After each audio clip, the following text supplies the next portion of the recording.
आशा है आप सब अच्छे हैं, हर प्रकार के संक्रमण से सुरक्षित हैं और जीवन अच्छा चल रहा है। 2017 में उत्तर प्रदेश में भारतीय जनता पार्टी की सरकार कानून व्यवस्था और भ्रष्टाचार को मुद्दा बनाकर सरकार बनाती है।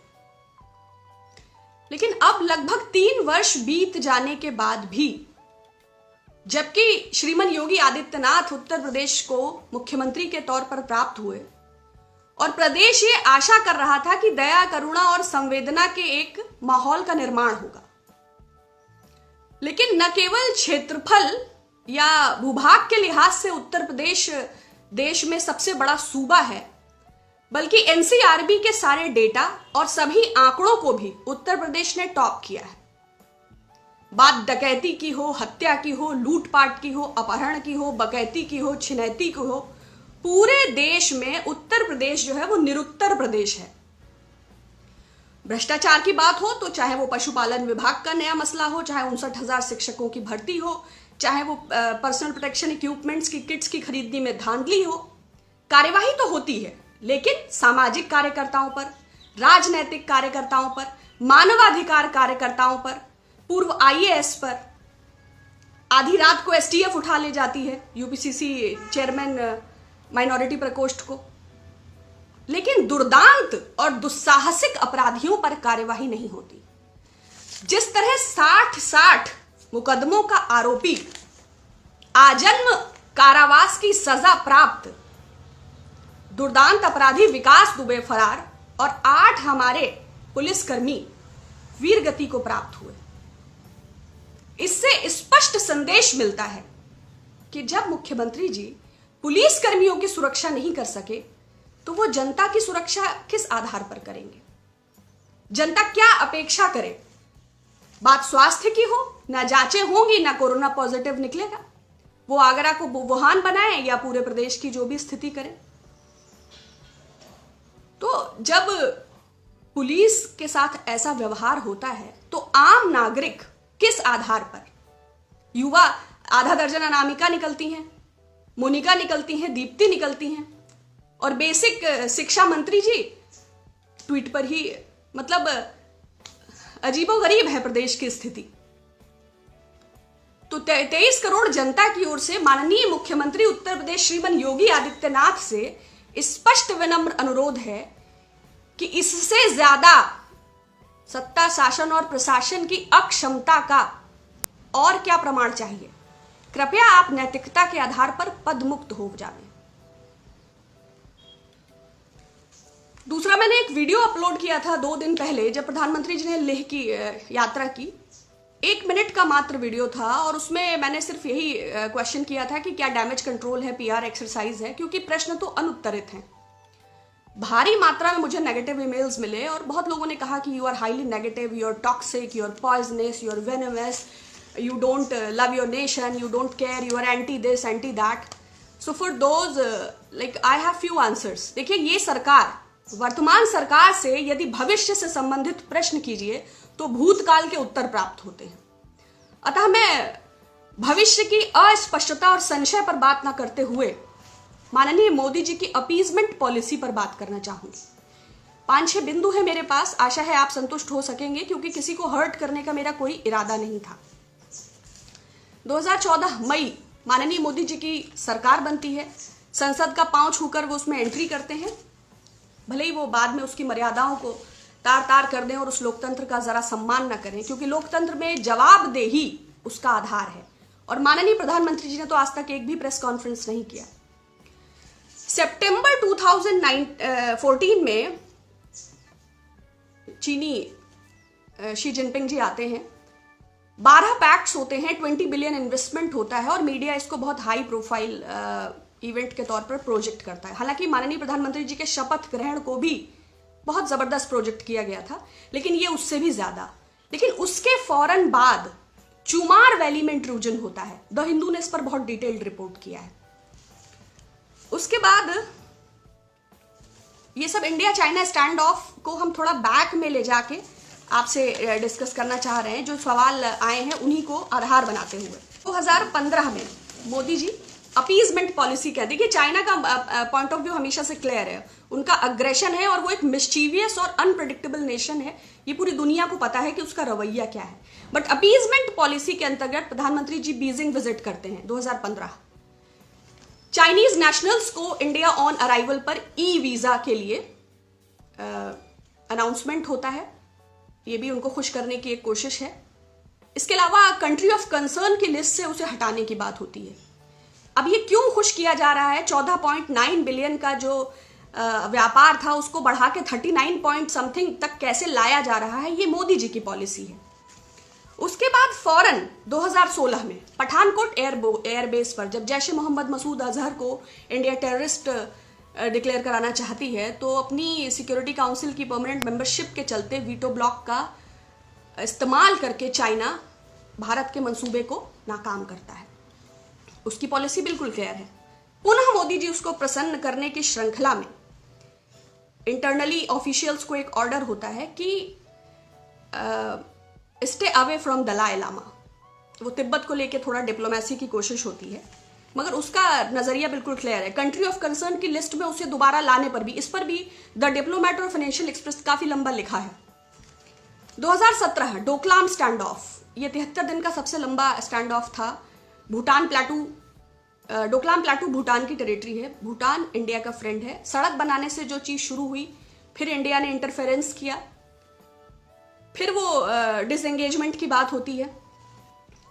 वो अपने इंडियन मीडिया इसको एक टैक्टिकल विक्ट्री के, जब वो डिसएंगेजमेंट शो करता है तो एक टैक्टिकल विक्ट्री के तौर पर प्रोजेक्ट करता है।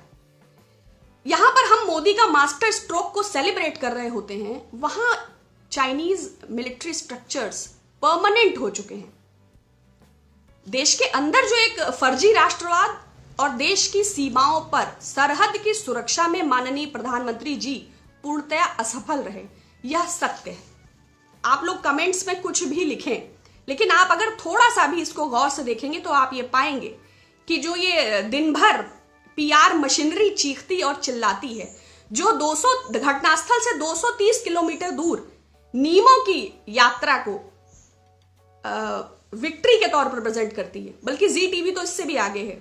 जब मन की बात प्रधानमंत्री जी कर रहे हैं तो उन्होंने लिखा, गलवान विजय के बाद पहली बार मोदी जी के मन की बात। Can you imagine? 80 करोड़ लोगों को 5 किलो चावल, 1 किलो चना और एक जी टीवी देकर उनके दिमाग में गोबर भर रहे हैं, उनको कुंद कर रहे हैं, उनके तर्क करने की क्षमता को बिल्कुल खत्म कर दे रहे हैं। डोकलाम स्टैंड ऑफ, देखिए स्ट्रैटेजिक पॉइंट ऑफ व्यू से Doklam is very important in terms of north east. अब उनके परमानेंट मिलिट्री स्ट्रक्चर्स की बात नहीं है। अभी भी जो वहां बीजेपी के जो काउंसलर्स हैं, जो उनके सहयोगी लोग हैं, वो बराबर प्रधानमंत्री को चिट्ठी लिख लिख कर अवगत कराते हैं। अभी भी उसने उस समझौते को तोड़ दिया है। उसके मन में क्या है ये सबको क्लियर है, पूरे विश्व को क्लियर है। वो तवांग चाहता है, अरुणाचल को अपना समझता है, वो पाकिस्तान और चाइना इकोनॉमिक कॉरिडोर बना रहे हैं, बांग्लादेश को 97% टैरिफ का वेव ऑफ किया है उसने, है ना। अफ्रीका के साथ उसकी डेप्ट ट्रैप की क्या पॉलिसी है। लेकिन माननीय प्रधानमंत्री जी के सर्वदलीय बैठक में सरासर झूठ बोलने के बाद कि ना कोई घुसा है, जो ये क्लीन चिट दिया है उन्होंने चाइना को, जिसको मैंड्रिन में अनुवादित करके उसने पूरे विश्व को संदेश दिया है। माननीय प्रधानमंत्री जी से सिर्फ इतनी अपेक्षा है कि देशवासियों और सेना के मनोबल को सत्य से जीता जा सकता है। और खुश करने की कोशिश क्या है, जब देश आपके पीछे खड़ा है। लेकिन गुप्त दान महादान, आप पीएम केयर्स में फंड भी लेंगे, आप एशियन बैंक से बिलियंस का इन्वेस्टमेंट भी लेंगे, आप डेप्ट भी लेंगे, तो मैं देश नहीं बिकने दूंगा, मैं देश नहीं झुकने दूंगा, और 80 करोड़ देशवासियों को सच भी नहीं जानने दूंगा। I appreciate the way he works. जो उनकी पीआर मशीनरी है, जो अब देखिए एक वेडिंग फोटोग्राफी होती है, राइट, लेकिन वेडिंग में रैंडम फोटोज आती हैं, इसलिए प्री वेडिंग शूट का ट्रेंड है आजकल। कितनी सिमेट्री होती है मोदी जी की फोटोग्राफ्स में, कोई एंगल, कोई कोना, कोई, क्योंकि he is such a masterpiece when it comes to branding and marketing strategy. जो उनकी आडंबर की कला है, जो उनकी नाटकीयता है, जो सत्य को ढकने की, एक सिल्की कर्टेन डालने की जो उनकी आर्ट है। जब उन्होंने भाषण दिया तो राहुल कंवल जी ने ट्वीट किया, राहुल कंवल वही जिन्होंने दावोस के महासम्मेलन में अन्विता फडणवीस का इंटरव्यू लिया था। आप देखिएगा उनकी मुखर पत्रकारिता उस इंटरव्यू में प्रखर होकर निखर के बाहर आ रही है। वो लिखते हैं वाह क्या इंटरव्यू है, क्या मोटिवेशन है। अगर मोटिवेशन लेक्चर से देश चलेगा तो संदीप माहेश्वरी को प्राइम मिनिस्टर बना दीजिए या फिर शिव खेड़ा को, उसमें माननीय प्रधानमंत्री जी की क्या आवश्यकता है। प्रधानमंत्री तो कॉन्शियस डिसीजन लें, कॉन्क्रीट डिसीजन लें। भारत की गरिमा, गौरव, स्वाभिमान और संप्रभुता का विषय है और आप लोगों को गुमराह कर रहे हैं, झूठ बोल रहे हैं, जो तथाकथित रूप से मतलब लगातार प्रमाणित है। उसके बाद 2018 में फिर इंडियन ऑफिशियल्स जब ये इशू करते हैं कि दलाई लामा से दूरी रखी जाए, चाइना को खुश करने की एक कोशिश। फिर जैसे ही जेएनके का स्पेशल स्टेटस खत्म होता है, पुनः वो कंडेम करता है। जैसे ही वो आलोचना करता है, फिर यहां से धमकी होती है कि भाई हम 84 year Tibetan leader Dalai Lama को इनवाइट करेंगे। ये क्या पॉलिसी है? एक देश के साथ लड़ाई और क्रिकेट साथ साथ नहीं हो सकता, लेकिन दूसरे देश के साथ व्यापार और हमारे जवानों की शहादत साथ साथ कैसे हो सकती है? ठीक है, आप बहुत सारे लोगों को मूर्ख बना सकते हैं, किंतु फिर भी कुछ छूट जाएंगे। कुछ लोगों ने मुझे मेल लिखा है कि मोदी है मोदी, कलेजा हलक में हाथ डालकर कलेजा निकाल लेगा। मैं भी डियर फ्रेंड, मोदी है मोदी, आपको घर बैठे बेच देगा, खून में व्यापार है। आप बात को समझने का प्रयास करिए। मुझे आपसे कोई निजी द्वेष नहीं है, लेकिन आप सत्य से मुंह नहीं मोड़ सकते। बहुत लोगों ने कहा था कि बहुत सारी चीजें प्राइवेट हैं, वो आपको क्यों बताएंगे। ये पॉलिसी है, ये 6 वर्षों की घटनाओं का मैंने जिक्र किया है। चुमार वैली का, डोकलाम का, जैश मोहम्मद पठानकोट एयरबेस में यूएनएससी का वीटो ब्लॉक का। क्या इन उदाहरणों के बाद भी आप ये स्वीकार नहीं करते कि चाइना की पॉलिसी अग्रेसिव है और मोदी जी लगातार अपीजमेंट पॉलिसी का इस्तेमाल कर रहे हैं? और अभी भी वो गलवान वैली से 200 घटनास्थल से 230 किलोमीटर दूर थे और उनकी यात्रा को आप गलवान विजय की तरह मीडिया प्रोटेक्ट कर रहा है। और ये राष्ट्र धर्म है, इसलिए हम इसको स्वीकार करें, तो हम अपनी मातृभूमि के साथ गद्दारी कैसे स्वीकार करें? कैसे स्वीकार करें? जो दोषपूर्ण है वो दोषपूर्ण है। माननीय प्रधानमंत्री जी को स्पष्ट संदेश चाइना को देना चाहिए और उसके माध्यम से पूरे विश्व को। ये डिप्लोमेसी का फेल्योर है। आपको जापान, ऑस्ट्रेलिया, अमेरिका, आपको उसके एंटी कंट्रीज हैं, उनके साथ खड़े होकर अब आपके क्या लालच हैं, और वो पीएम केयर्स के फंड हैं, या वो और बिलियंस ऑफ इन्वेस्टमेंट है, या वो जो डोभाल साहब की फाउंडेशन है उसमें भी चाइनीज डोनेशंस हैं। तो आप देखिए, अगर 39,900 करोड़ रुपए के हथियार खरीदे जाएंगे तो ये देशवासियों के लिए गर्व की बात है। लेकिन 50,000 वेंटिलेटर्स का भी आपने दावा किया था और 10% भी अभी तक नहीं, जून तक तो नहीं आए, 10% भी। देश किन हालातों से जूझ रहा है ये भी तो आपका ही दायित्व है। सिर्फ उकसाने वाली बात करने से ऐसा कैसे हो सकता है? एक तरफ आप कहते हैं देश नहीं बिकने दूंगा, दूसरी तरफ आपने 107 रेलवे लाइंस को प्राइवेटाइज कर दिया है। आप 51% एफडीआई पे उछल कूद करते थे।